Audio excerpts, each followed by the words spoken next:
you know there's lots of things around your house that can help in a 911 beauty crisis? For example, ma'am, you got kind of dull shoes here. Pretty shoes, but they're kind of dull. But you can use a banana peel, and that will, look at that, and that will shine up your shoes. Yeah, it just shines up your shoes. Okay, well, Diane has lots of those kind of tricks for us in a 911 beauty crisis. For example, you break a nail. I mean, fingernail files are laying all over the place until you break a nail. Until you need one. Yeah, absolutely. Exactly. You look at your purse and it's like, oh, but chances are if you're out and about, you can find a matchbook. And a matchbook will make a great emergency file.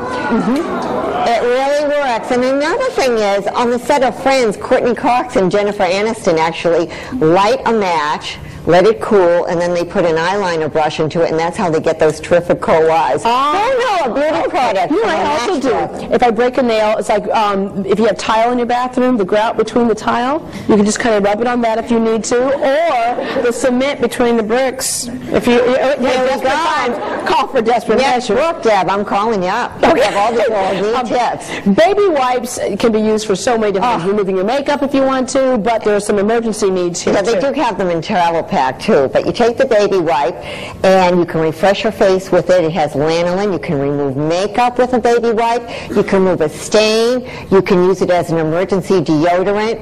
I love baby wipes, and they are so gentle to the skin. But great for stains, great for getting rid of makeup. And I camping, it's like a bath in a bottle is what it is, because you can actually take a whole bath. Very good if you have a sunburn patch and then you're out at the beach and you don't know what to do.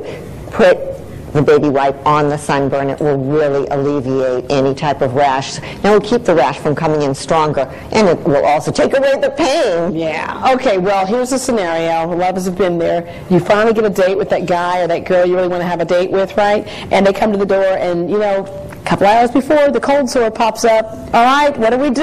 You don't have your specific cold sore medicine. Not attractive. So here's what you do. You take an aspirin, you dissolve it a bit, you wet it with a little bit of warm water, and you put the wet aspirin on the cold sore. It's a cyclic acid which will actually treat the cold sore. And another thing that you want to do at night, if you have at night to treat it, a little Pepto-Bismol. It works on that other virus, and it also works on the cold sore virus. Okay. Well, you want nice, smooth skin. You ran out of your nice, smooth skin bubble bath. What do? Go to the kitchen cabinet? Let me tell you, Jell-O. It makes for a great skin softening bath. I love treatment baths. Jell-O is great. You can take Epsom salts and put those into your bath. You can take orange and lemon peels, get yourself some good aromatherapy, and there's nothing like being Cleopatra and taking a whole packet of that powdered milk.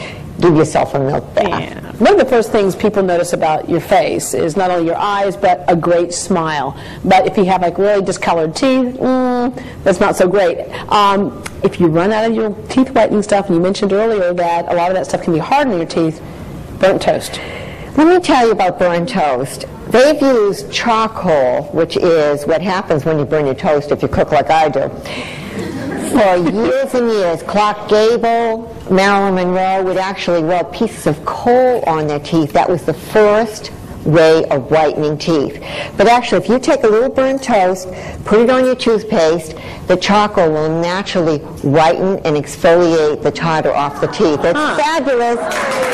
It's true.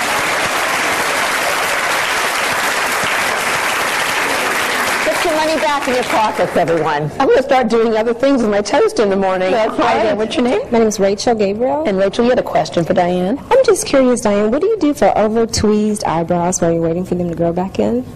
Well, you can take a silica gel. It's something that they sell in the marketplace for hair, skin, and nails. And you apply it over the eyebrow, and it will actually help topically for the eyebrows to grow out. And you can also take it internally.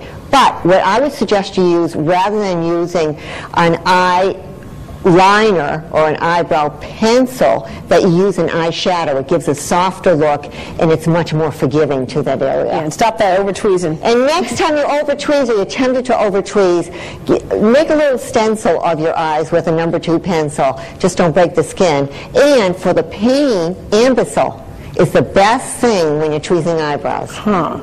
Hi there, what's your name? Sinitra Thomas. And Sinitra, what was your question? What do you do for like blemishes to get rid of them? To get rid of them, what you do is overnight you take yeast, fast-acting yeast that you use to bake bread, and tea tree oil. You make a paste of it, and you put it on the pimple, the emerging pimple, put a Band-Aid over that so that it stays put, and overnight, this sounds really horrific, but the yeast causes the pimple to rise out of the skin, and the tea tree oil is the best antiseptic to zap it. You have a lot of ideas in your book dealing with acne, but thank you very much, and we'll be right back right after this.